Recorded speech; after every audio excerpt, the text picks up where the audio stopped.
At Christmas dinner, my 9-year-old son was given a plate of cold leftovers while everyone else ate a full hot holiday meal. They told him to be grateful. Everyone pretended nothing was wrong. He tugged my sleeve and whispered, "Dad, can you do the thing you promised if they hurt me again?" So I did. 5 minutes later, my mother-in-law turned white, my brother shouted at me, and the entire table erupted in chaos. Harry Rose stood in the doorway of his repair shop, watching the last streaks of October sunlight fade over Cedar Bluff's main street. The air carried that particular Wisconsin chill that cut through flannel and settled into your bones. He wiped his hands on a rag stained with 12 years of engine oil and transmission fluid. The kind of stain that never quite washes out no matter how hard you scrub. 12 years of marriage. 12 years of trying to be enough for a woman whose mother had spent every single one of those years making sure he knew he wasn't. The bells above the shop door chimed as he locked up for the evening.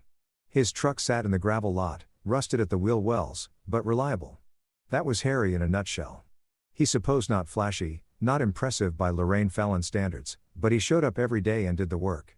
He paid his bills. He took care of his son. He fixed what was broken, at least when it came to engines and transmissions and electrical systems that made sense. People were harder to fix, especially when they didn't think they were broken. Harry drove through town with his windows cracked, letting the cold air keep him alert. Cedar Bluff was the kind of place where everyone knew your name and half your business before you did. The hardware store owner waved from his porch. Mrs. Patterson from the diner gave him a nod as she flipped her sign to closed. This was home had been since he was born and he never wanted to leave it. He'd met Amelia at the summer festival 13 years ago. She'd been visiting from Madison, staying with her aunt for the season, and Harry had thought she was the most beautiful thing he'd ever seen. Dark hair that caught the light, a laugh that sounded like music, and a way of looking at him that made him feel like maybe he was worth looking at. They'd married fast, too fast, probably. But Harry had been young and in love, and he'd thought that was enough. It wasn't until after the wedding that he'd really gotten to know Lorraine. The first time she'd come to visit their small apartment, she'd walk through it with her lips pressed into a thin line, touching things with just her fingertips as if she might catch something. "Well," she'd said finally, settling on their second-hand couch with visible reluctance. "I suppose it's cozy. You'll want something bigger once you get a real career going, Harry." He'd laugh it off then. Made a joke about how he was still figuring things out. Amelia had squeezed his hand and changed the subject, and he'd thought that was the end of it. But Lorraine's comments never ended. They just evolved, sharpened, found new soft places to land. When Harry opened his repair shop, working 16-hour days to get off the ground, Lorraine had said, "A mechanic. Well, someone has to do that kind of work, I suppose." When he'd finally started turning a profit, paying off his business loan, she'd said, "It's nice that you're self-employed. No corporate ladder to worry about climbing." When Michael was born and Harry had held his son in the hospital, crying from sheer overwhelming love, Lorraine had said, "I hope he has Amelia's drive. Boys need ambition." Every comment had a smile attached to it. Every insult came wrapped in concern. And Amelia always had the same response. "That's just how she is. She doesn't mean anything by it." Harry pulled into their driveway. It was a small house, but it was theirs. He'd repaired every inch of it himself over the years. Fixed the porch steps, replaced the water heater, rewired the kitchen, made it safe and warm and good enough for his family. Never good enough for Lorraine. The front door opened before he could reach it. Michael stood there 8 years old and small for his age with Amelia's dark hair and Harry's gray eyes. His face lit up when he saw his father. "Dad, you're home." Harry scooped him up even though the kid was getting heavy. "Hey buddy, good day at school. I got a 100 on my spelling test." "That's my boy." Harry sat him down and ruffled his hair. "Where's your mom?" "On the phone with Grandma." Michael's voice went a little quieter. "She's been on there a while." Harry could hear Amelia's voice from the kitchen. That particular tone she used only when talking to her mother. Appeasing, apologetic, a little desperate for approval that never quite came. He hung up his jacket and followed Michael into the living room where the boy had his homework spread across the coffee table. Harry knelt down beside him, looking over the math problems. "Need help with anything?" "No, I got it." Michael chewed his pencil, concentrating hard. Then, without looking up, he said, "Grandma's coming for Thanksgiving." Something cold settled in Harry's stomach. "Yeah, your mom mentioned that. She said it'll be nice. Family time." Michael glanced up at him and there was something in his eyes that an 8-year-old shouldn't have. Weariness. She said, "I need to be on my best behavior." "You're always on your best behavior." "Grandma doesn't think so." Harry opened his mouth to respond, but Amelia's voice cut through from the kitchen. "Harry, can you come here?" He squeezed Michael's shoulder and stood. In the kitchen, Amelia was leaning against the counter with her phone in her hand, looking tired. She was still beautiful, still the woman he'd fallen in love with. But there were lines around her eyes now that hadn't been there a few years ago. Stress lines, tension. Mom wants to do Thanksgiving at her place this year, she said before he could even say hello. I told her that would be fine. Harry crossed his arms, leaning against the door frame. Did you ask me first? It's Thanksgiving, Harry. We always do holidays with family. We did Thanksgiving there last year and a year before and a year before that. Amelia's jaw tightened. What's your point? My point is that every time we go there, your mother find a way to make Michael feel small. Last time she told him his handwriting looked like a first grader's. The time before that, she said he was too skinny and needed to play more sports. She's just trying to help him improve. Harry laughed, but there was no humor in it. That's not help. That's criticism dressed up as concern. You're being sensitive. I'm being protective. There's a difference. He kept his voice low, aware that Michael could probably hear them. Every time we leave your mother's house, Michael is quieter. He pulls into himself. It takes days before he's back to normal. Amelia set her phone down hard on the counter. She's his grandmother. She loves him. Then she has a hell of a way of showing it. They stared at each other across the kitchen. The refrigerator hummed. The clock on the wall ticked. Somewhere outside, a dog barked. Finally, Amelia said, "We're going for Thanksgiving. It's already decided." Harry wanted to argue more, wanted to put his foot down, but he could see the set of her shoulders, the stubborn lift of her chin. It was a posture he'd seen 1,000 times, inherited directly from Lorraine. When Amelia decided something, especially something her mother wanted, there was no moving her. "Fine," he said. "But if she starts it on Michael, we're leaving." "She won't. She always does." Amelia turned away from him, starting to pull things from the refrigerator for dinner. "You just need to give her a chance, Harry. She's not as bad as you make her out to be, but she was. She really was." Harry thought back to all the times Lorraine had called him over the years. When she needed her deck renovated and wanted cheap labor. When her car needed repairs and she expected them for free. When she needed someone to move furniture or fix her garbage disposal or install a new ceiling fan. "Harry, can you help with this? Harry, you're so handy. Harry, I wouldn't ask if it wasn't important." He always went, always helped. Always did the work without complaint. And she still talked about him like he was a disappointment her daughter had settled for. He remembered the day Michael had won the school science fair. The kid had worked for weeks on a project about renewable energy, staying up late with Harry to build a working model wind turbine. When he placed first in his grade, Harry had been so proud he nearly burst. He called everyone he knew, posted pictures, made Michael's favorite dinner to celebrate. Lorraine had come over that evening. She'd looked at the trophy, smiled that thin smile of hers, and said, "Well, good for him, but let's not exaggerate. It's a small school. He's not exactly competing with the best and brightest." The light had died in Michael's eyes instantly. Amelia had laughed nervously and said, "Mom, he worked really hard on it." "I'm sure he did. I'm just saying we should keep things in perspective." Lorraine had patted Michael's head like he was a puppy who'd done a cute trick. No need to give him a big head about it. Harry had excused himself to the garage after that. He'd stood in the dark, hands shaking, wanted to go back inside and tell Lorraine exactly what he thought of her parenting philosophy. But Amelia had come out and asked him to please not make a scene. Her mother didn't mean it the way it sounded. Couldn't he just let it go this once? He let it go. It let a lot of things go over the years. But every time he let something go, a little piece of his marriage went with it. A little more distance opened up between him and Amelia. She kept choosing her mother over him, over Michael, over the family they'd built together. And Harry kept swallowing his anger, his hurt, his growing certainty that this couldn't last forever. That evening after dinner, Harry sat with Michael on the back porch. The November air was sharp and clean. The stars were coming out, bright pin pricks against the darkening sky. Michael leaned against him, and Harry put his arm around his son's thin shoulders. "Dad." "Yeah, buddy. If Grandma says something mean again at Thanksgiving, will you stand up for me?" Harry's throat tightened. He thought about all the promises he'd made as a father. To protect his son, to keep him safe, to make sure he grew up knowing he was valued and loved and good enough exactly as he was. "Yes," he said. "I promise." Michael relaxed against him. "Okay, I believe you." Harry stared up at the stars and wondered how much longer he could keep that promise while still keeping his marriage intact. Wondered if maybe those two things were mutually exclusive now. Wondered when exactly the woman he'd married had become so much like the woman who'd raised her. Inside he could hear Amelia on the phone again. Her mother's voice was loud enough to carry through the walls, talking about something that required Amelia's complete agreement and attention. It always did. Harry closed his eyes and held his son a little tighter. The cold Wisconsin wind picked up, rattling the bare tree branches. Winter was coming early this year. He could feel it in the air. That particular quality of approaching frost.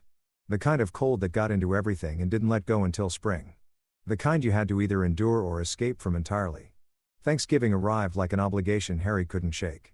He'd spent the week leading up to it with a knot in his stomach that no amount of antacids could touch. Michael had been quiet, withdrawing into himself the way he always did before family gatherings at the Fallon house. Amelia had been short with both of them, stressed about making sure everything was perfect. Everything was just the way her mother expected.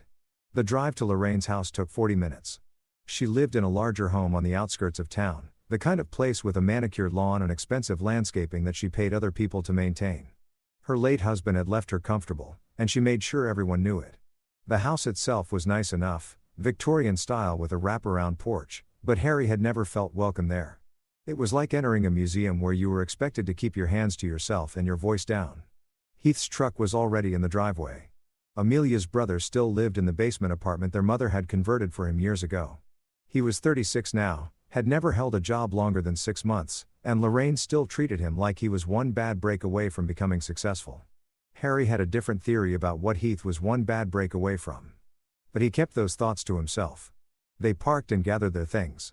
Amelia had made 2 pies from scratch because Lorraine had mentioned she preferred homemade desserts. Michael clutched a construction paper turkey he'd made in art class and Harry could see his hands shaking slightly. "It'll be fine," Amelia said more to herself into them. She checked her reflection in the car window, smoothing her hair. "Just a few hours. We can do this." Harry took Michael's hand as they walked up to the house. The boy's palm was clammy with nervous sweat. Before they could knock, the door swung open. Lorraine stood there in a cream-colored sweater and pearls. Her silver hair perfectly styled. She was in her early 60s, but could have passed for younger. She worked at it. Harry knew regular salon visits, expensive skin creams, a personal trainer twice a week. All of it designed to maintain the image of a woman who had everything together. "There you are." Her smile was bright but didn't quite reach her eyes. "Come in. Come in. You're right on time." She hugged Amelia first, tight and possessive, then gave Harry a brief nod that acknowledged his existence without actually welcoming it. When she turned to Michael, her smile faltered slightly. "Hello, Michael. My, you're still so small for your age, aren't you?" The boy's shoulders hunched. Harry felt his jaw clench. "He's growing just fine," Harry said evenly. Of course, of course." Lorraine ushered them inside. The house smelled like roasted turkey and something floral from one of her many candles. "Heath is already here. He's been helping me with dinner. Such a good son." The implication hung in the air. Such a good son. Unlike the son-in-law who does manual labor and doesn't make enough money. The living room was warm, almost too warm. Heath was sprawled on the couch watching football, a beer already in his hand despite it being barely noon. He glanced up when they entered, his eyes lingering on Harry with poorly disguised dislike. "Harry," he said, not bothering to get up. "Heath, game's tied. Vikings are choking as usual." Harry didn't respond. He'd learned years ago that engaging with Heath was pointless. The man had built his entire personality around being Lorraine's favorite child. The one who could do no wrong despite doing nothing at all. Michael tried to hand his grandmother the paper turkey he'd made. "I made this for you in our class." Lorraine took it between 2 fingers, holding it away from her body like it might stain her sweater. "How creative. We'll find a place for it somewhere." She sat on a side table, already dismissing it. "Now, why don't you children make yourselves comfortable while I finish up in the kitchen? Amelia, dear, can you help me?" Amelia followed her mother without question, leaving Harry and Michael alone with Heath. The 3 of them sat in uncomfortable silence. The football game played on, announcers discussing plays and statistics. Michael stayed close to Harry, pressed against his side on the love seat. Heath drank his beer and occasionally made comments about the game that no one responded to. From the kitchen, Harry could hear the murmur of voices. Lorraine's tone was sugary with that particular edge she got when she was being subtly critical. Amelia's responses were quiet, agreeable. He'd heard variations of his conversation 100 times. Lorraine offering advice that wasn't really advice. Amelia accepting criticism disguised as concern. "Your boy doesn't talk much, does he?" Heath said suddenly. Harry looked at him. "He talks when he has something to say." Mom says he's too soft. Says Amelia coddles him too much. Heath took another drink. Boys need to be tougher. My dad would have straightened him out if he was still around. Good thing he's not your son then. Heath's eyes narrowed. What's that supposed to mean? It means Michael is fine the way he is. He doesn't need to be anything other than himself. He needs to be a man, not some sensitive little kid who cries when things get hard. Harry felt heat rising in his chest. He's 8. 8 is old enough to know the world doesn't care about your feelings. Heath pointed his beer bottle at Michael. You're doing him no favors, raising him soft. Before Harry could respond, Lorraine appeared in the doorway with a tight smile. Boys, let's keep things pleasant. It's Thanksgiving. Her eyes landed on Harry. Harry, would you mind helping Heath set the table? I'm sure you know how to do that at least. The barb landed perfectly as they always did. Harry stood without comment and followed Heath to the dining room. The table was already mostly set. Crystal glasses, fine china that Lorraine brought out only for holidays, cloth napkins folded into complicated shapes. Heath handed Harry a stack of plates with visible reluctance, as if even that small gesture of cooperation pained him. They worked in silence. The clink of dishes the only sound. Harry thought about Michael sitting alone in the living room, small and uncomfortable, and felt his anger building. This was supposed to be a family holiday. It was supposed to be about gratitude and togetherness. Instead, it was just another opportunity for Lorraine to remind everyone of their place in her hierarchy of worth. Mom says Amelia could have done better, Heath said suddenly, his back to Harry as he arranged silverware. Says she settled because she was young and didn't know any better. Harry set down the plates carefully, keeping his hand steady. Is there a point to this conversation? Point is, you're not family. Not really. You're just a guy who knocked at my sister and stuck around out of obligation. Heath turned, smirking. We all know it. You know it, too. If that's what you need to believe, it's what Mom believes. And Mom's always right. Heath walked past him toward the kitchen, bumping Harry's shoulder deliberately as he went. Harry stood alone in the dining room, staring at the formal table setting, the expensive china, the crystal that probably cost more than he made in a month. None of it meant anything. It was just decoration, just another way for Lorraine to show that she had more, was more than the people around her. He heard Michael's laugh from the living room. A small uncertain sound, and knew his son was trying to make himself invisible, trying to be good enough, quiet enough, small enough not to attract the wrong kind of attention. Harry had been doing the same thing for 12 years. Maybe it was time to stop. Dinner started with surface pleasantries. Lorraine sat at the head of the table, holding court like a queen with her subjects. The turkey was perfectly cooked, the sides arranged artfully on serving platters. Everything looked like it belonged in a magazine spread. Everything felt like a performance. Lorraine served plates with calculated efficiency, heaping generous portions onto everyone's dishes. Everyone except Michael. Harry watched as she reached past the boy to grab a plate from the refrigerator behind her chair, one she'd apparently prepared earlier. She sat in front of Michael with a smile.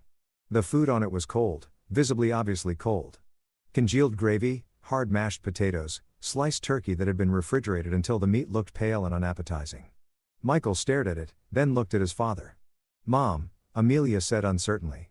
Is that from earlier? It's perfectly good food. Lorraine settled into her chair.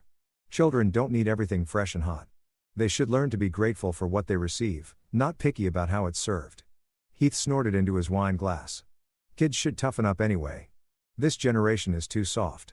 When I was his age, I ate what I was given and didn't complain. Harry felt something snap inside him. Not breaking, snapping like a branch under too much weight. Sudden and clean. Michael's small voice cut through the tension.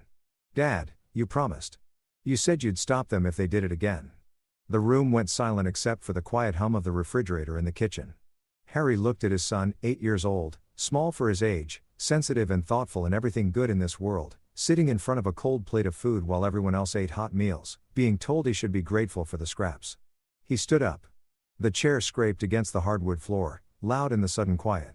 He reached across the table, picked up Michael's cold plate, and walked around to Lorraine's end. He set it down directly in front of her, right next to her own heaping plate of steaming food. You serve this to your grandson, Harry said, his voice steady and calm. Then you eat it, too. Lorraine's face went red, then white. Excuse me. You heard me. If it's good enough for an 8-year-old child, it's good enough for you. Heath shot to his feet, his chair nearly toppling backward. You think you can talk to my mom like that? Harry turned to face him. For the first time in 12 years, he felt completely calm. Clear, Like you've been holding his breath underwater and had finally surfaced. Heath, sit down. You're a grown man living in your mother's basement. You haven't held a job in 4 years. You survive on her handouts and her tolerance. You don't get to lecture anyone about respect or responsibility or being a man. Heath's mouth opened and closed. His face flushed dark red. I'm not finished. Harry's voice was still calm, but there was still underneath it now. You talk about toughening Michael up. You say he needs to learn the world doesn't care about his feelings. But the truth is, you're afraid. Afraid that an 8-year-old boy has more courage and more heart than you've ever had. That he'll grow up to be everything you're not. The silence that followed was absolute. Amelia grabbed Harry's arm, her fingers digging in hard. Stop it. Stop it right now. You're embarrassing us. Us? Harry looked at his wife. Really? Looked at her. When was the last time you stood up for Michael? When was the last time you chose him over your mother? That's not fair. Fair. Harry pulled his arm free. Your mother just served our son a cold plate of food like he's not worth the effort of proper care, and you're worried about being embarrassed. Lorraine stood, her hands flat on the table. When she spoke, her voice was cold enough to freeze fire. Amelia, do you see what I mean? He's unstable, volatile, and this is the man raising your son.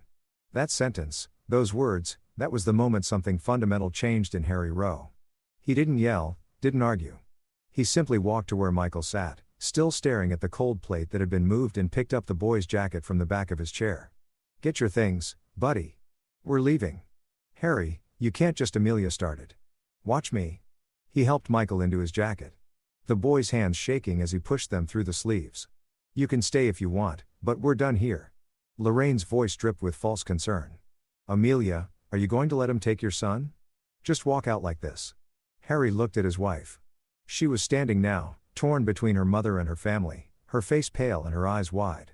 He could see the calculation happening behind her eyes. The weighing of loyalties, the same choice she'd been making for 12 years over and over. Come with us, he said quietly. Right now, choose your son. Choose your family. Amelia looked at her mother. Looked at Harry. Back to her mother. She didn't move. Harry nodded slowly. Okay. Okay, I understand. He took Michael's hand and walked toward the door. Behind them, Lorraine's voice rose sharp and victorious. You can't leave. We're in the middle of Thanksgiving dinner. This is ridiculous, Harry. You're being absolutely ridiculous. Harry opened the front door. The cold November air rushed in clean and sharp. He guided Michael out onto the porch, then turned back for one last look at the scene inside. Amelia still stood frozen by the table. Heath was red-faced and sputtering. Lorraine sat at the head of the table like a general who'd won a battle, her expression smug and satisfied. And on the table, forgotten by everyone except Harry, sat Michael's paper turkey. The one he'd made with so much care. The one Lorraine had dismissed without a second thought. Amelia, Harry said one last time, are you coming? His wife looked at him. Her mother's hand was on her arm now, holding her in place. When Amelia spoke, her voice was small. You're tearing this family apart. No, Harry said. I'm just finally seeing it for what it really is. He closed the door. The walk to the truck felt surreal. Michael's hand was cold in his, and the boy was shaking, though whether from cold or emotion, Harry couldn't tell. He helped his son into the passenger seat, buckled him in, then walked around to the driver's side. As he pulled out of the driveway, Harry glanced in the rearview mirror.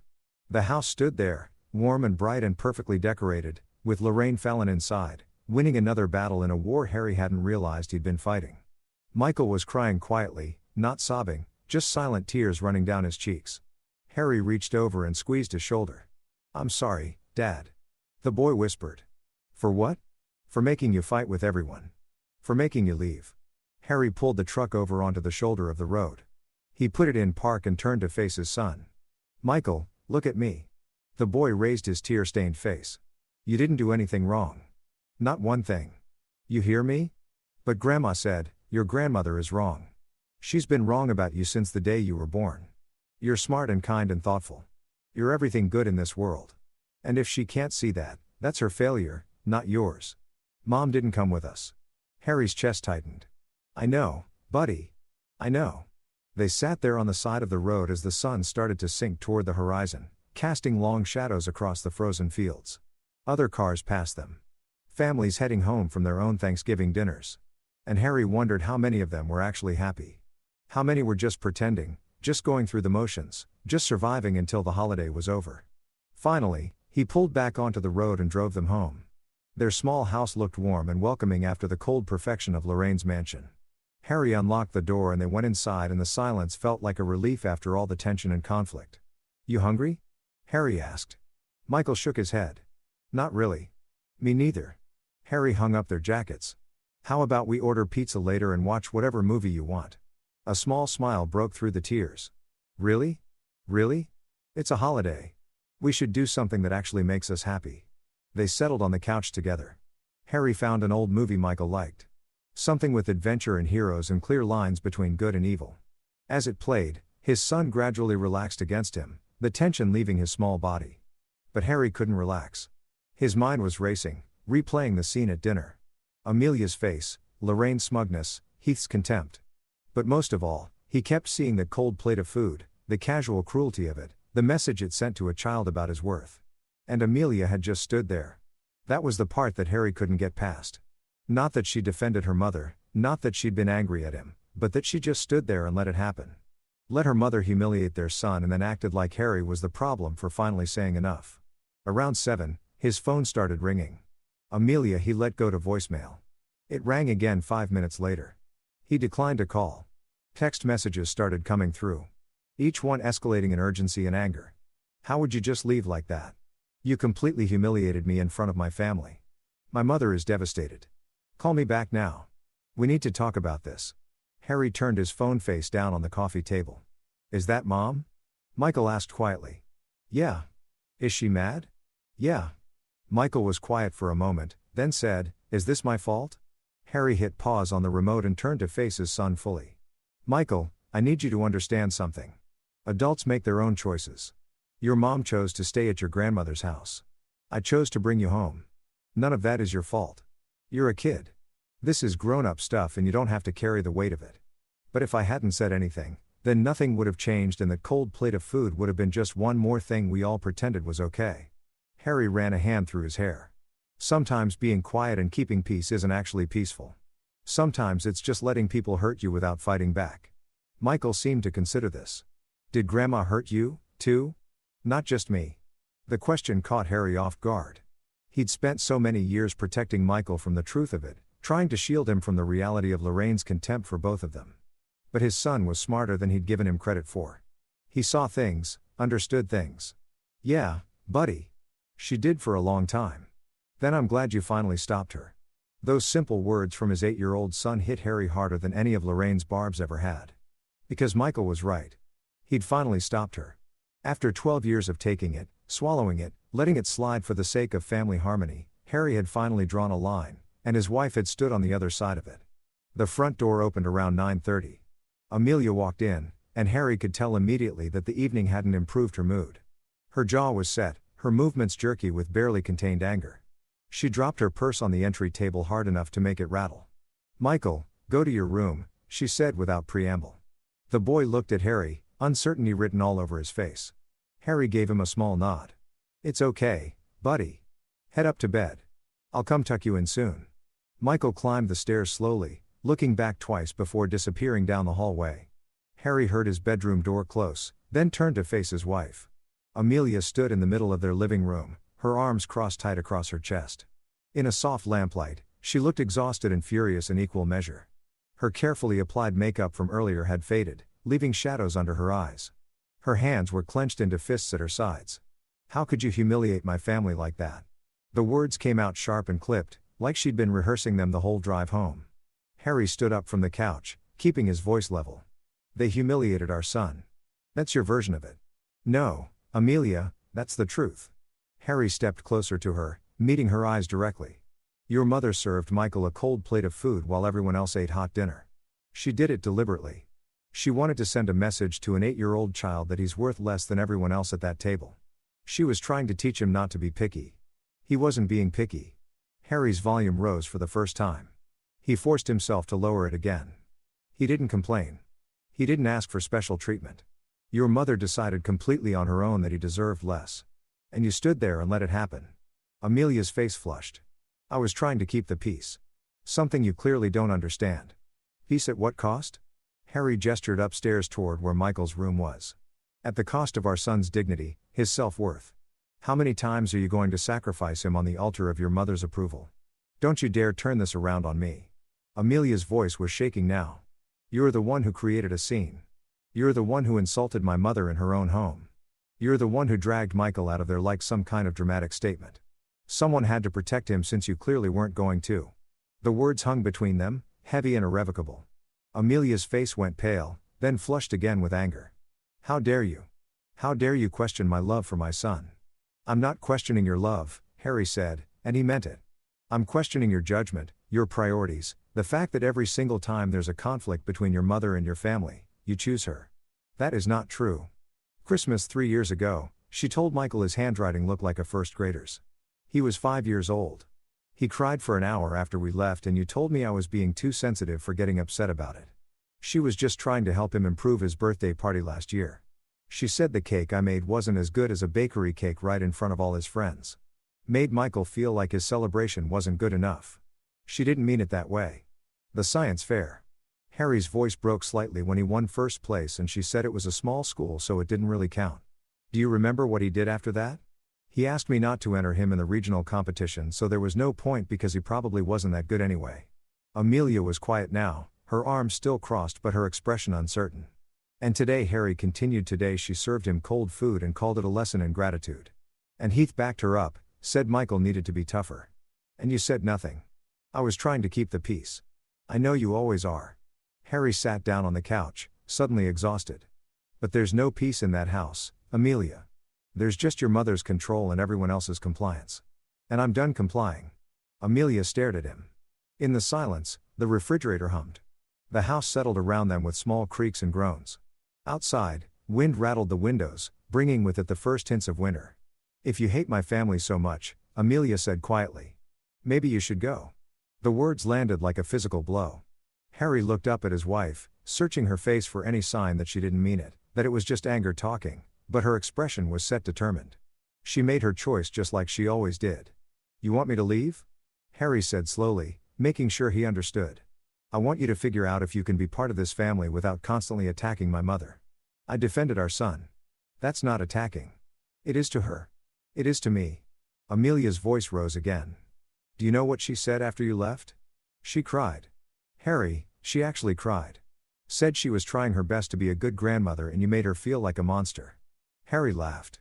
A bitter sound with no humor in it. She's crying because for the first time in 12 years, someone stood up to her. That's not being victimized. That's being held accountable. You don't understand her. You've never even tried. I've tried for 12 years, Amelia. I've swallowed every insult, every passive-aggressive comment, every way she's found to make me feel small. I've let her use me for free labor while she talks about me like I'm worthless. I've watched her chip away at our son's confidence while you tell me she means well. Harry stood up again. I understand her perfectly. She's a cruel person who uses love as a weapon and family as a shield, and you become just like her. Amelia's hand flew up and for a second, Harry thought she might actually slap him. But she caught herself, lowered her hand, and instead said the thing that hurt worse than any physical blow could have. Get out, Amelia. I said, get out. Pack a bag. Go stay somewhere else. I can't even look at you right now. Harry stood there, suspended in the moment, trying to find the right words to pull this back from the edge. But looking at his wife's face, at the set of her jaw and the coldness in her eyes, he realized there were no right words. This had been coming for years. Every unspoken resentment, every swallowed argument, every time he had chosen silence over confrontation to keep the peace had just been delaying the inevitable. Okay, he said finally, I'll go. But I'm not leaving Michael here. He's my son. He's our son. And right now, this house isn't safe for him. Amelia's expression hardened. You're being dramatic. Nothing about this house is unsafe. You're telling me to leave because I stood up for our child against your mother's cruelty. If you think that's the right choice, then no. This house isn't safe. Not emotionally. Not for him. You can't just take him. Watch me. Harry climbed the stairs, his heart pounding. At the top, he paused outside Michael's door, collecting himself. Then he knocked softly and pushed it open. Michael was sitting on his bed, still fully dressed, clearly having heard every word of the argument downstairs. His face was pale, and his eyes were red-rimmed. He looked up when Harry entered, and the expression on his face was one no 8-year-old should have. Resignation, weariness, Like he'd known this was coming all along. "Hey, buddy," Harry said, keeping his voice gentle. "Pack some clothes. We're going to stay somewhere else for a few days. Are you and Mom getting divorced?" The question was direct, mature beyond his years. Harry came and sat on the edge of the bed. "I don't know yet, but right now, we need some space from each other, and I need to make sure you're somewhere that feels safe and good. Grandma's house doesn't feel safe." "I know. This house doesn't feel safe anymore either." Harry pulled his son into a hug, feeling the small body shake with silent sobs. "I'm going to make sure you're okay.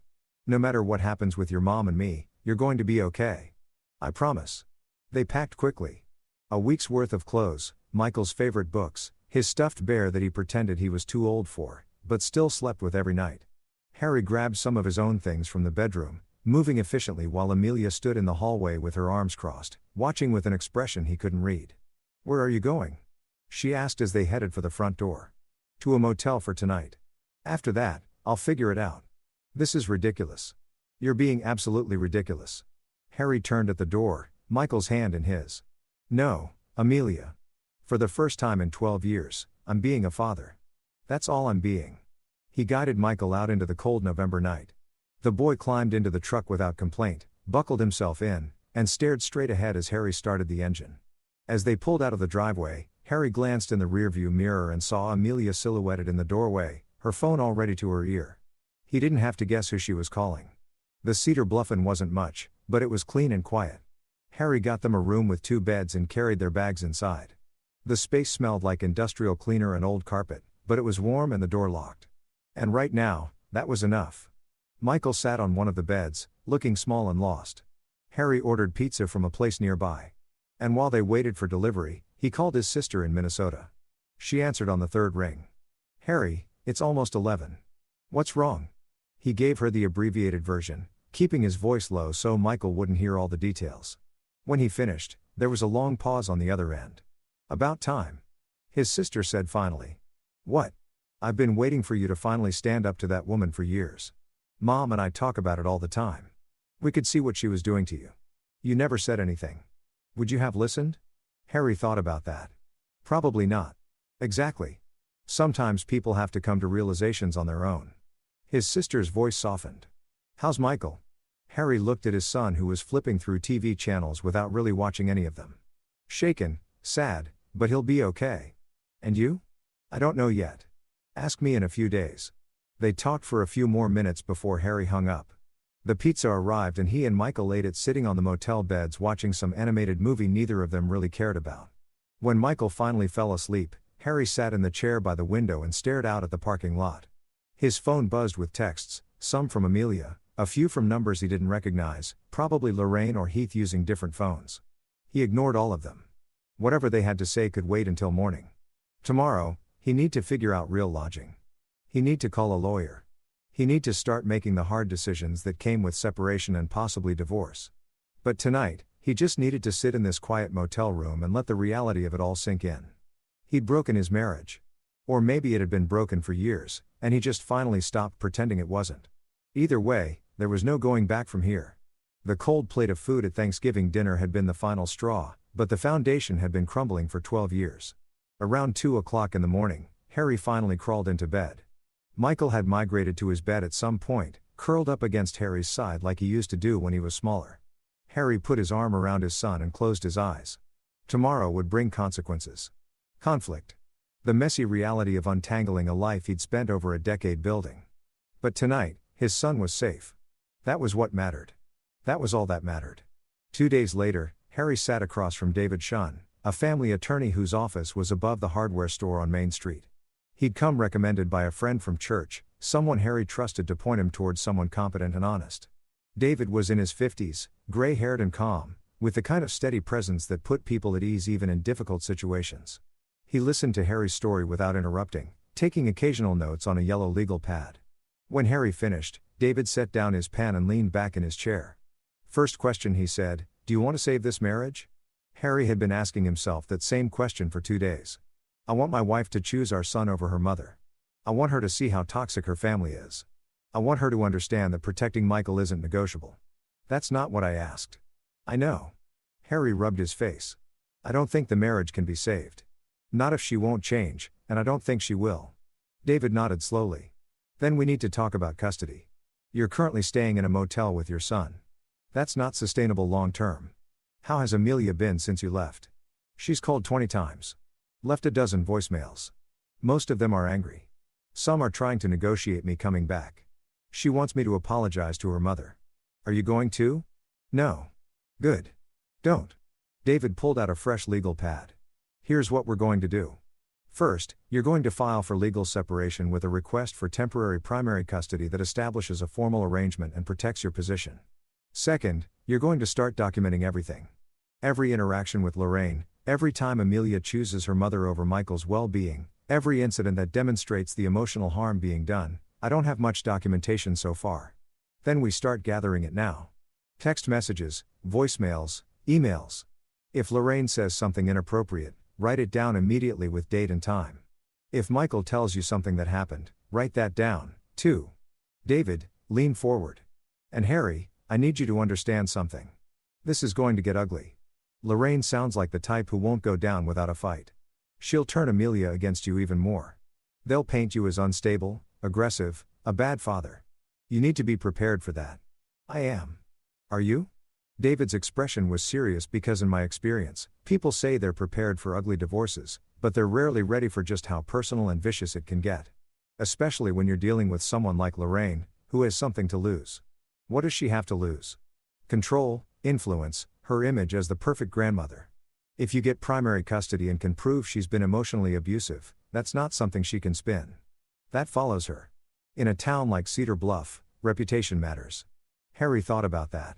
Lorraine had spent her entire life cultivating an image of perfection. The successful widow, the devoted mother, the doting grandmother.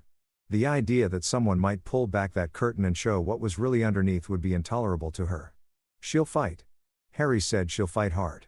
The question is, are you ready to fight back? Harry thought about Michael sleeping in a motel bed. Thought about the cold plate of food. Thought about 12 years of watching his son's confidence get chipped away piece by piece. Yes, he said. I'm ready. David smiled grimly. Then let's get to work. They spent the next 2 hours going over details. David explained the legal process, the timelines, what to expect from Amelia's response. He gave Harry the name of a therapist who specialized in family dynamics and could potentially provide documentation of the emotional harm Michael had experienced. He helped Harry draft a text to Amelia informing her of his intent to file for separation and requesting that Michael not be left alone with Lorraine during this time. When Harry left the office, he felt steadier. Having a plan helped. Having someone in his corner who understood the legal landscape helped even more. He picked Michael up from school that afternoon. They'd been staying in the motel for 3 days now. And Harry had enrolled Michael in a temporary arrangement where the school knew to release him only to Harry. Michael climbed into the truck with his backpack looking tired. How was school? Okay. Mom came by at lunch. Harry's stomach clenched. What happened? She wanted me to go home with her. I said I wanted to stay with you. She got upset. Michael's voice was small. She said you're being selfish. That you were keeping me from her. I'm not keeping you from her, buddy. You can see her whenever you want. I just don't want you at your grandmother's house right now. I don't want to be there either. Michael looked out the window.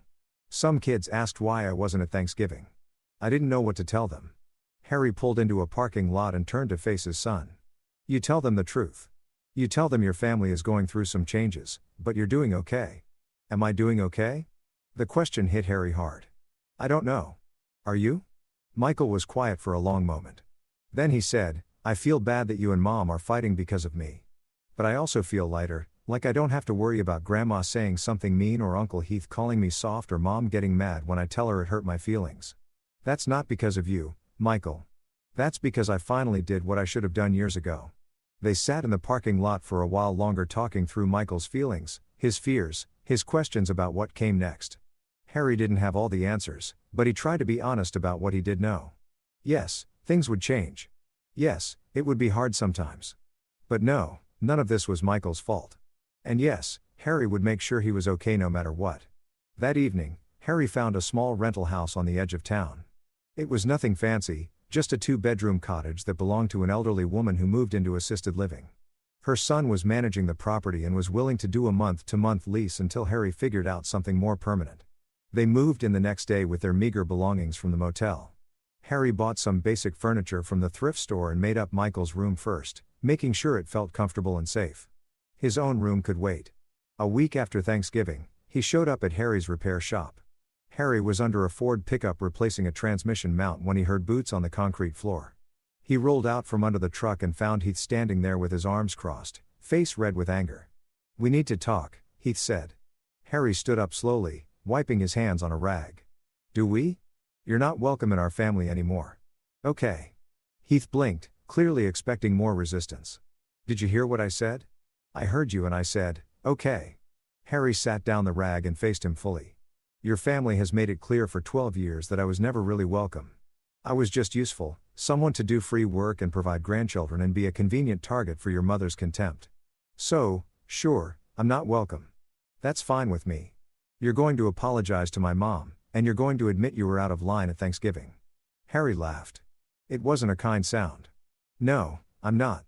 Heath stepped closer, tried to use his height as intimidation. He had a few inches on Harry and probably 30 pounds, most of it from beer and his mother's cooking. "You don't have the guts to cut us off. Amelia will come to her senses and you'll be back begging to be let back in because you can't survive without us. Yeah, I've been surviving despite you. There's a difference. You think you're so much better than us. I don't think I'm better. I just think I'm done." Harry's voice was calm, but there was finality in it. "Done being disrespected. Done watching my son be torn down.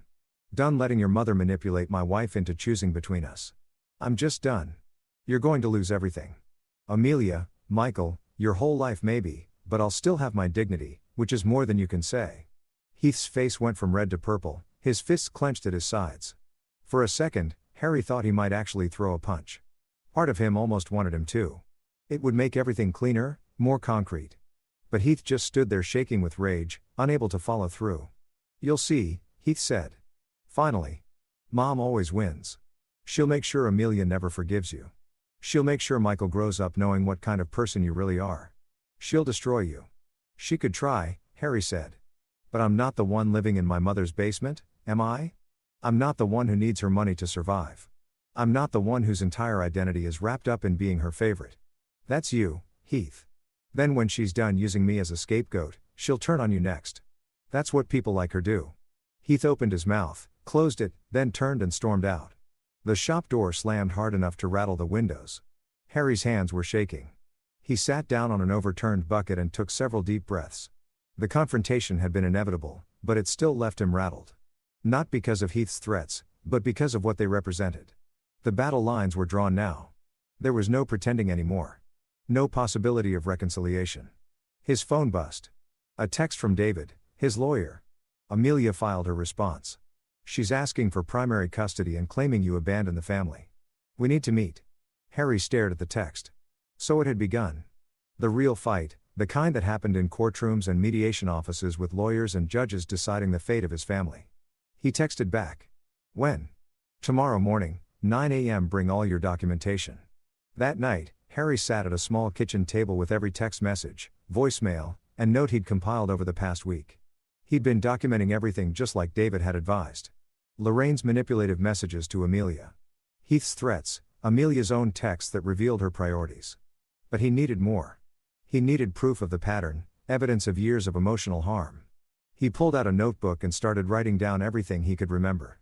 Dates, incidents, exact words when he could recall them. The Christmas when Lorraine had told Michael his handwriting was terrible.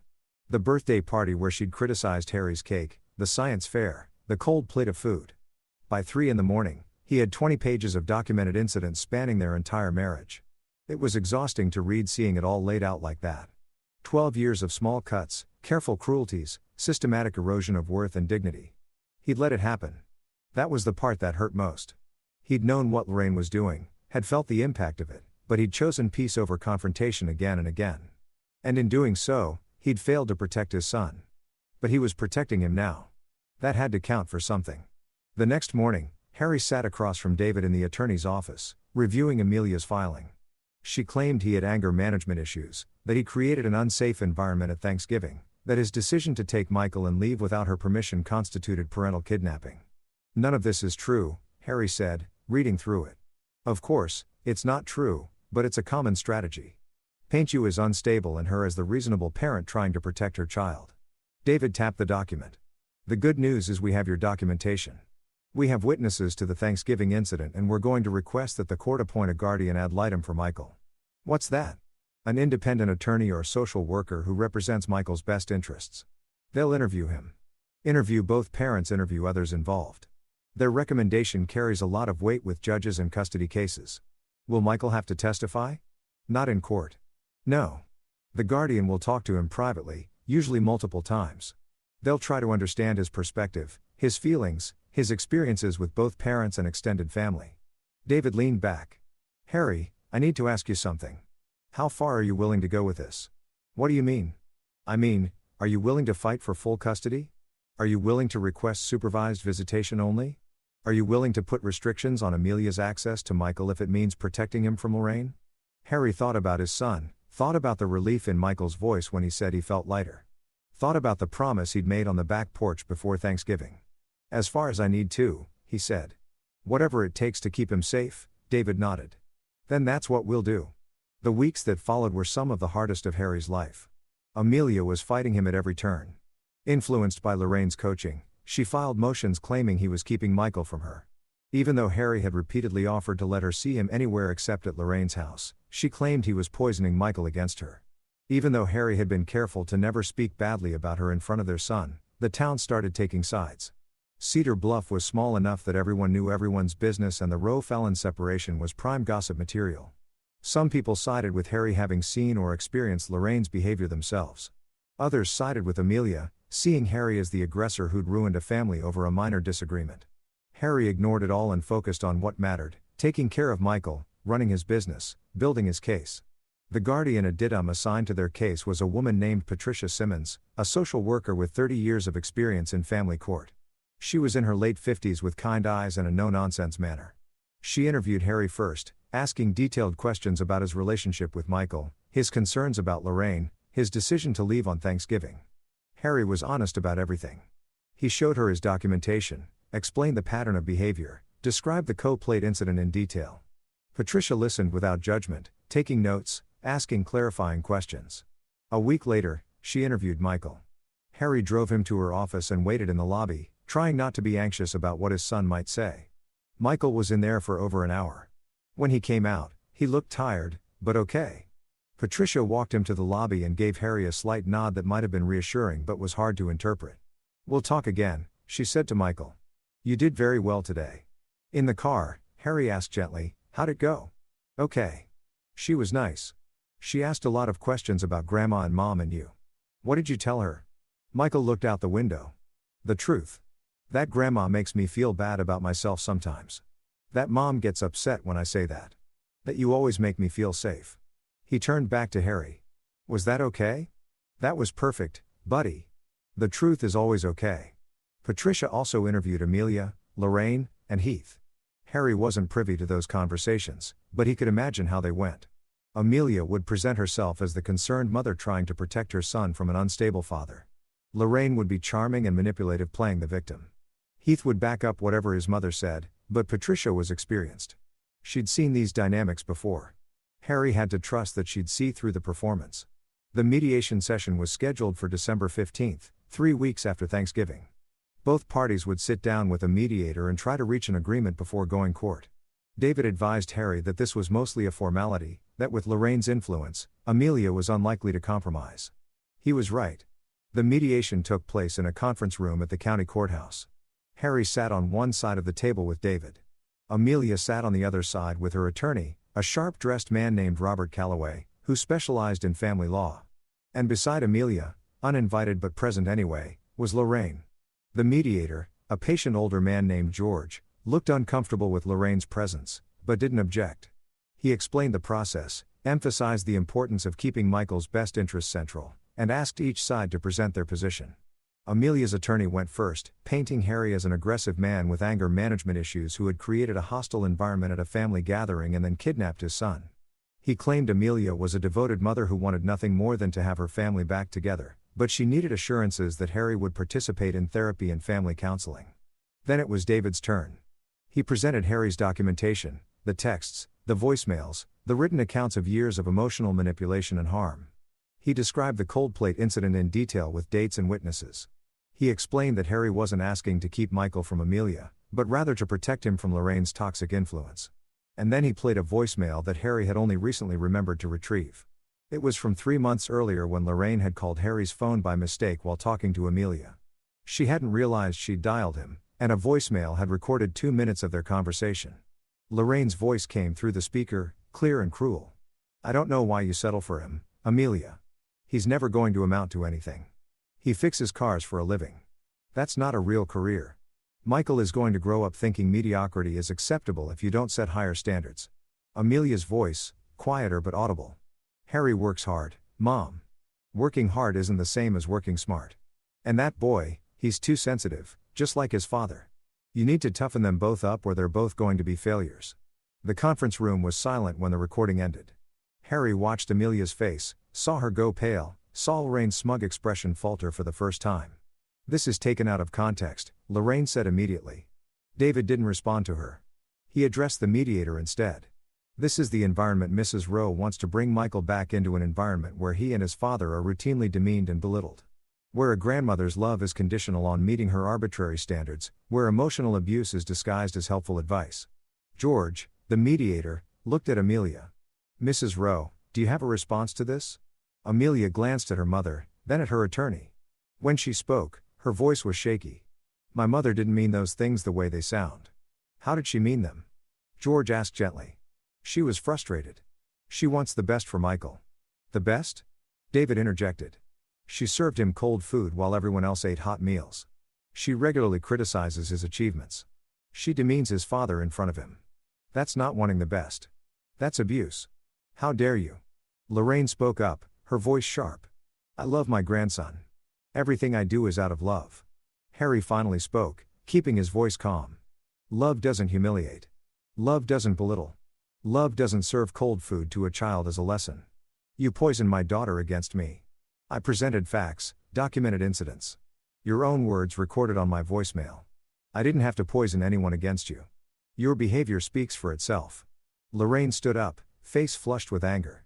"I will not sit here and be attacked." "Then leave," Harry said simply. "This is a mediation between me and my wife. You shouldn't be here anyway." George nodded. "Mrs. Fallon, perhaps it will be best if you waited outside. I'm here to support my daughter. Your daughter is an adult with her own attorney. She doesn't need your support in this room." George's tone was firmer now. "Please step outside."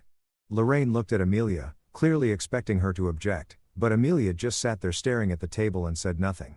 Finally, Lorraine gathered her purse with jerky, angry movements and walked out.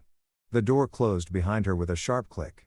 The mediation continued for another hour, but it was clear no agreement would be reached. Amelia's position remained that Harry needed to apologize and submit to family counseling that included Lorraine. Harry's position remained that Michael's well-being was non-negotiable and Lorraine's access to him needed to be restricted. "Then we'll see you in court," Amelia's attorney said finally. As they filed out, Harry caught Amelia's arm gently. "It doesn't have to be like this." She pulled away. "You destroyed our family." "No, I protected our son. There's a difference." Her eyes filled with tears. "You're so sure you're right. You're so sure you know what's best. But you're tearing everything apart. It was already torn apart. I just finally stopped pretending it wasn't." He watched her walk away, saw her meet her mother in the hallway. Lorraine immediately began talking, no doubt coaching her on what to say, how to feel, what to do next, and Amelia listened, nodding, falling back into old patterns. David touched Harry's shoulder. "Court date is set for January 12th. That's when the judge will make a determination on temporary custody pending the final hearing. Will I be able to keep Michael until then?" "Yes. The current arrangement stays in place." David paused. "Harry, that voicemail was powerful evidence. The judge is going to hear that. Patricia will hear it in her investigation.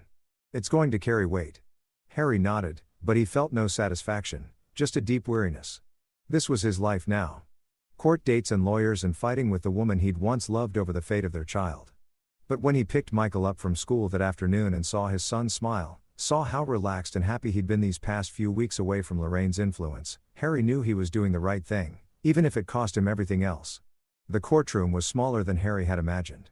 He'd seen plenty of legal dramas on television, grand spaces with high ceilings and dramatic lighting.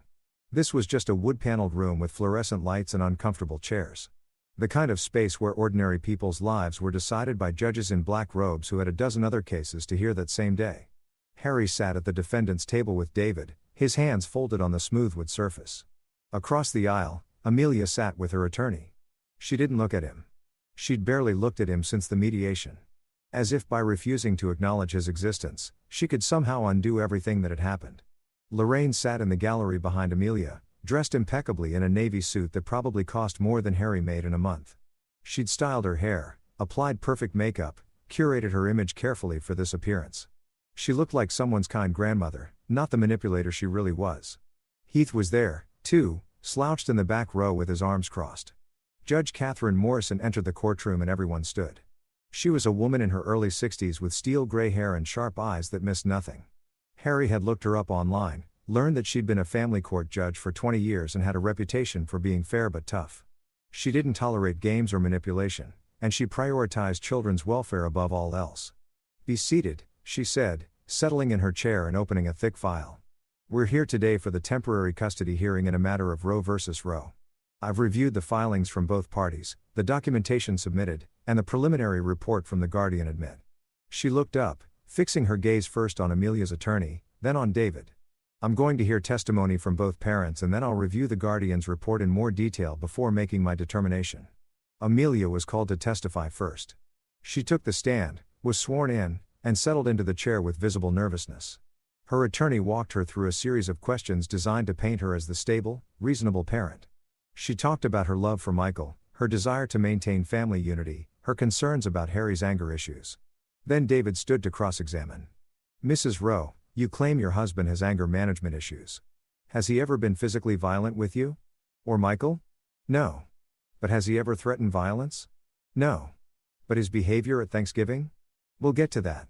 Prior to Thanksgiving, had your husband ever raised his voice to your mother in Michael's presence?" Amelia hesitated. "Not really." "No." "Not really." Or no. "No." "And prior to Thanksgiving, had he ever refused to help your mother when she asked?" "No." "So, for 12 years of marriage, your husband maintained a civil relationship with your mother despite how she treated him." "I don't know what you mean." "You don't?" David picked up a sheet of paper. "Let me read you a text message you sent to your husband on August 3rd of this year. I know Mom can be difficult sometimes, but please just ignore her comments. It's easier than fighting about it." "Does that sound familiar?" Amelia's face flushed. "Yes, but so you acknowledge that your mother makes comments that require ignoring. That suggests you're aware her behavior can be problematic. She's just old-fashioned. She doesn't mean let's talk about the Thanksgiving incident. Your mother served Michael a cold plate of food while everyone else ate hot meals. Is that accurate? She was trying to teach him not to be wasteful by giving him cold food. It was still good food. Mrs. Rowe, would you eat a cold plate of food while everyone else at the table ate hot meals?" Silence. "I'll take that as a no." David set down the paper and looked at Amelia directly. "Your husband's response to that incident was to place the cold plate in front of her mother and suggest she eat it if it was good enough for an 8-year-old child. Do you see that as an unreasonable response to protect your son? He made a scene. He embarrassed everyone. Did he use profanity? No. Did he raise his voice? Yes. But to what volume? Shouting or speaking firmly?" Amelia looked at her attorney, who nodded slightly. "Speaking firmly. And then he took your son and left. Did he prevent you from coming with him?" "He didn't ask me to come. Actually, Mrs. Brough, there's testimony from a witness that your husband did ask you to come with them, that he asked you to choose your family. Do you remember that?" Amelia's eyes filled with tears. "I was trying to keep the peace." "At what cost?" "At the cost of your son's dignity." Objection. Amelia's attorney stood. Argumentative. Sustained. Judge Morrison said, "Move on, Mr. Chun." David nodded and switched directions. "Mrs. Brough, since your husband left with Michael on Thanksgiving, how many times have you seen your son?" "Only twice. Harry won't let me see him more often." "Is that accurate?" "Let me read from text messages between you and your husband." David pulled out his phone. November 30th. Your husband wrote, "You can see Michael anytime you want. I just asked that it not be at your mother's house." Your response was, "That's ridiculous. My mother has a right to see her grandson." He wrote back, "Then we can arrange visits somewhere neutral." You never responded. Is that correct? I was upset. December 7th. Your husband wrote again. "Michael would like to see you. Can we meet at the park tomorrow?" You responded, "Not without my mother." Is that accurate? Amelia didn't answer. Mrs. Rowe, is it accurate that your husband has offered multiple times to facilitate visits between you and Michael and you refused unless your mother could be present? She's his grandmother. That's not what I asked. Have you refused visits that didn't include your mother? Finally, quietly, yes. So, when you claim your husband won't let you see Michael, that's not entirely accurate, is it? The truth is you won't see him without your mother present. Amelia wiped her eyes. You don't understand. My mother is heartbroken. She needs to see your grandson. And your son? What does he need? He needs his family, including a grandmother who serves him cold food and tells him he's too sensitive. Objection. Amelia's attorney was on his feet again. Withdrawn, David returned to his seat. No further questions. Harry was called next. He took the stand with his heart pounding. But as he settled into the chair and met Judge Morrison's eyes, he felt calmer. This was it. His chance to tell the truth, to present his side, to fight for his son. David asked him to explain the events of Thanksgiving in his own words. Harry did, keeping his voice steady, describing the cold plate, Michael's reaction, his own response, and the decision to leave. Why did you take Michael with you when you left? David asked. Because he wasn't safe there. Not physically unsafe, but emotionally. He was being punished for existing, being told he should be grateful for scraps. I'd watched it happen for years, and I'd promised him I'd protect him if it happened again. So, I did. Do you love your wife? The question caught Harry off guard. He glanced at Amelia, saw her watching him now, finally making eye contact. Yes, he said, but love isn't enough when someone won't protect our child. Love isn't enough when someone chooses their parent over their partner and their son repeatedly. Amelia's attorney cross-examined him, trying to paint him as controlling and aggressive. But Harry stayed calm, answered every question honestly, refused to be rattled. You claim Mrs. Fallon is emotionally abusive, the attorney said. Yet you continue to interact with her for 12 years. Doesn't that suggest you're exaggerating the severity of her behavior? No, Harry said. It suggests I was trying to keep my marriage together. I was trying to maintain peace. But there's a difference between keeping peace and enabling harm. I finally realized I crossed that line. You recorded a private conversation between your wife and her mother. I didn't record anything. Mrs. Fallon called my phone by mistake and left a voicemail. That's not illegal or unethical. It's evidence of how she really talks about me and my son when she thinks no one is listening. The questioning continued for another 30 minutes, but Harry could tell he was holding his ground. He wasn't giving them anything they could use against him. He was just telling the truth and the truth was on his side. Finally, Judge Morrison called for Patricia Simmons, the guardian ad litem. Patricia took the stand and presented her report. She'd spent weeks investigating, interviewing everyone involved, reviewing documentation.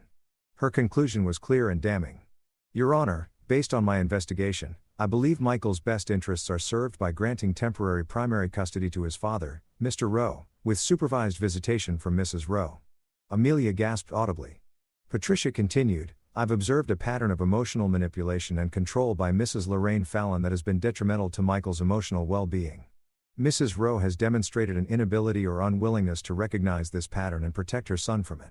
In my conversations with Michael, he expressed feeling safer and happier in his father's care. He described feeling anxious about visits with his grandmother and feeling that his mother dismissed his concerns. What about Mrs. Fallon specifically?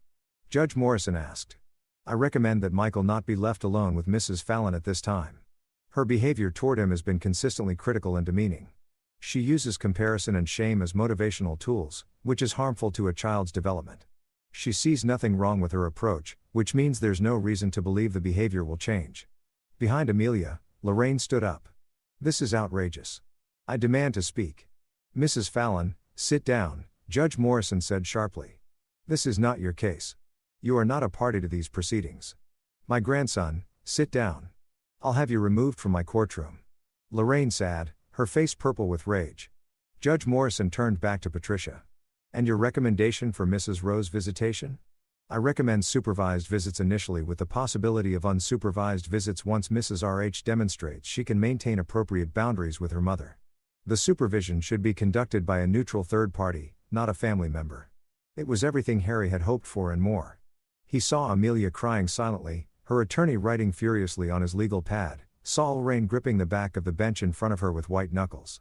Judge Morrison took a 15-minute recess to review all the materials. When she returned, her decision was swift. I'm granting temporary primary physical custody to Mr. Rowe with legal custody remaining joint. Mrs. Rowe will have supervised visitation twice weekly for 2 hours each visit with a neutral supervisor present. Under no circumstances is Michael to be left alone with Mrs. Lorraine Fallon during these visits. If Mrs. Fallon is present, the supervisor must be present. Mrs. Rowe, if you can demonstrate over the next 3 months that you can maintain appropriate boundaries with your mother and prioritize Michael's emotional well-being, we can revisit the supervision requirement. This order will remain in effect until the final custody hearing, which is scheduled for. She checked her calendar, April 16. The gavel came down with a sharp crack. Amelia broke down completely, sobbing into her hands.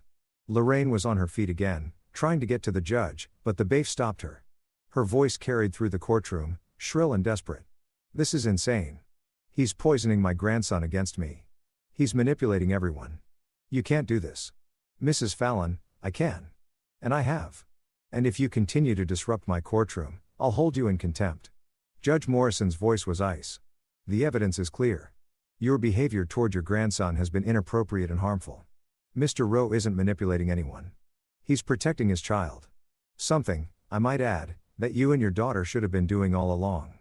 The judge gathered her files and stood. This court is adjourned. Harry sat in stunned silence. He'd won. Not completely, not permanently, but for now. Michael was safe. The court had seen through Lorraine's performance and recognized the harm she'd been causing. David clapped him on the shoulder. That was about as good an outcome as we could have hoped for. The judge was clear. Patricia's report was strong. Now we just need to make sure Amelia violates none of the conditions. What happens if she does? Then we go back to court and it strengthens your case for the final hearing. David started packing his briefcase. But Harry, I want you to understand something. This isn't over. Lorraine is going to fight back. She's humiliated, angry, and losing control. People like her don't go quietly. I know. Do you? David looked at him seriously because I've seen cases like this get ugly. Really ugly. Allegations of abuse, attempts to manipulate the child, violations of court orders. You need to be vigilant. Document everything. Every visit, every interaction, every attempt they make to undermine the order. Harry nodded. He understood. This was just the beginning of a longer war. As he left the courtroom, he passed Amelia in the hallway. She was surrounded by her mother and brother. Both of them talking at once, Lorraine's voice rising above the others. Harry caught fragments of her rant. Corrupt judge. That guardian was clearly biased. Will appeal. Find a different attorney. This is outrageous. Amelia looked up and met Harry's eyes. For just a moment, he saw something there.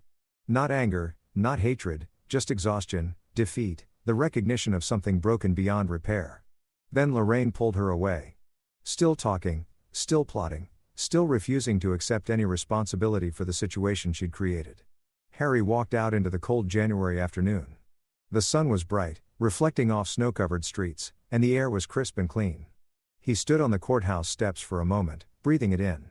He protected his son. That was what mattered. Whatever came next, whatever Lorraine tried, whatever battles still needed to be fought, he'd stood up and done the right thing. And that had to be enough. The next 3 months passed in a strange sort of routine. Harry and Michael settled into their small rental house, making it into a real home. Harry taught Michael to cook simple meals. They played board games in the evenings. They went to the library every Saturday. Simple things, quiet things. But Michael flourished in the safety and consistency. The supervised visits with Amelia were difficult. They took place at a family services center with a counselor named Mrs. Rodriguez supervising. Amelia came alone to the first few visits and they went well. Michael was happy to see his mother and they played games, talked, even laughed sometimes. But on the 4th visit, Lorraine showed up. She didn't come inside, just waited in the parking lot. But Harry saw her there when he dropped Michael off, and he saw the way Amelia kept glancing toward the window, distracted and anxious. Mrs. Rodriguez noted it in her report. Mrs. Rose's mother's presence in the parking lot created visible stress for both Mrs. Rowe and the child. While no court order was technically violated, the spirit of the supervision arrangement was compromised. The next visit, Lorraine came inside. She stayed in the waiting room, technically separate from the visit, but her presence loomed. Michael became withdrawn and quiet, giving short answers to his mother's questions. Mrs. Rodriguez ended the visit early. I'm going to recommend to the court that Mrs. Fallon not be on the premises during these visits. Her presence, even in a separate area, affects the child's ability to engage with his mother. The visits improved after that, but the damage was done. Michael started to dread them, associating seeing his mother with the anxiety of potentially encountering his grandmother. Harry tried to help him work through it. Even found a child therapist named Dr. Ellen Walsh, who specialized in family dynamics. Michael saw her weekly, and slowly he started to understand that his feelings were valid, that it was okay to have complicated emotions about his family. "I love Mom," he told Harry one evening. "But I don't want to go back to how things were before." "You don't have to," Harry assured him. "Things will never go back to how they were. Too much has changed." In March, Amelia violated the court order. She picked Michael up for a supervised visit, but drove him to Lorraine's house instead of the Family Services Center. She kept him there for 6 hours, missing the scheduled return time, and didn't answer her phone when Harry called. When she finally brought Michael back, the boy was shaking and pale. Lorraine had spent the entire visit telling him that his father had poisoned everyone against her, that she was the real victim, that Harry was destroying their family. Harry called David immediately. They filed an emergency motion the next day. The hearing was brief. Judge Morrison was not pleased. "Mrs. Rowe, you violated a direct court order. You took your son to precisely the environment this court determined was harmful to him. You exposed him to the person we specifically said he should not be alone with. Can you explain your reasoning?" Amelia, looking smaller and more defeated than Harry had ever seen her, said quietly, "My mother was in crisis. She needed to see her grandson.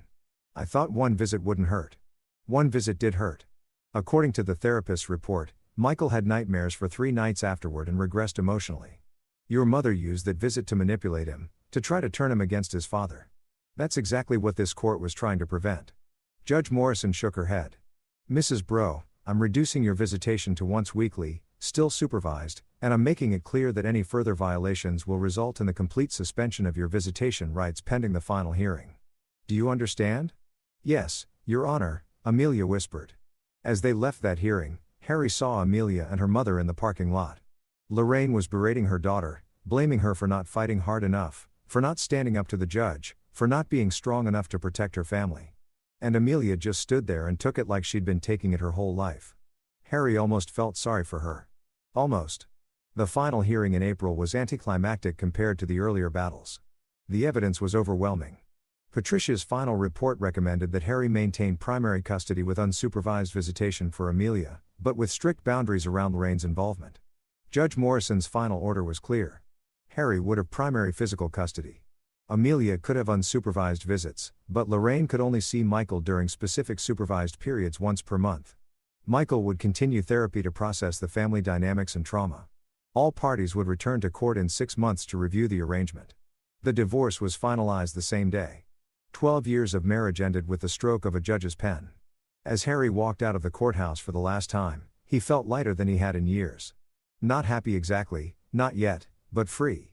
The weight of Lorraine's expectations, of Amelia's divided loyalties, of pretending everything was fine when it clearly wasn't, all of it was finally gone.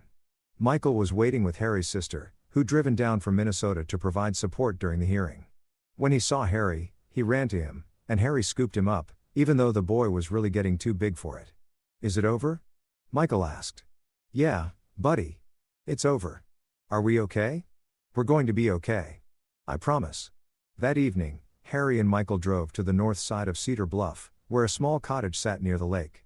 It was the same rental they'd been in, but Harry had signed a long-term lease now and made it officially theirs. They sat on the small porch as the sun set over the water, painting the sky in shades of orange and pink and purple. The air was warm, carrying the first hints of real spring. Birds sang in the trees around them. Everything felt quiet and peaceful in a way Harry hadn't experienced in years. "Dad," Michael said after a long comfortable silence.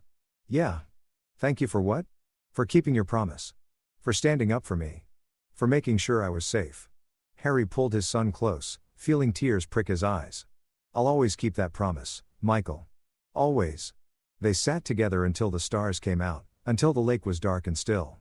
Until the night settled around them like a blanket. Michael fell asleep against Harry's side, peaceful and safe, and Harry just held him and watched the quiet water. He'd lost his marriage, lost his in-laws, though that was no real loss. Lost the life he'd built over 12 years. But he'd gained something more important. He'd gained back his dignity, his son's safety, his own sense of integrity and purpose. And he'd proven that sometimes loving someone meant setting them free. Setting yourself free. Walking away from people who'd never really valued you in the first place. Harry looked out at the lake at the reflection of stars on dark water and felt something he hadn't felt in over a decade. Peace. The kind you earned by finally standing up for what mattered. The kind you couldn't buy or fake or compromise into existence. The kind that came from knowing you'd done the right thing, even when it cost you everything else. Michael stirred in his sleep, mumbling something about pancakes. Harry smiled. Tomorrow they'd make pancakes. Tomorrow they'd go to the library. Tomorrow they'd live their simple, quiet life free from manipulation and cruelty and conditional love. Tomorrow they'd keep building the life they deserved. But tonight they'd just sit here in the peaceful dark and be grateful for exactly what they had. Each other, safety, freedom, a future filled with possibility instead of pain. Harry closed his eyes and breathed in the cool night air. The wind carried the scent of lake water and pine trees. Somewhere in the distance, a loon called out, its cry echoing across the water. He was home. Finally, truly home. Not in a house or a town or a relationship, but in himself, in the knowledge that he'd fought for what mattered and won, and that was worth more than anything Lorraine Fallon could ever take away.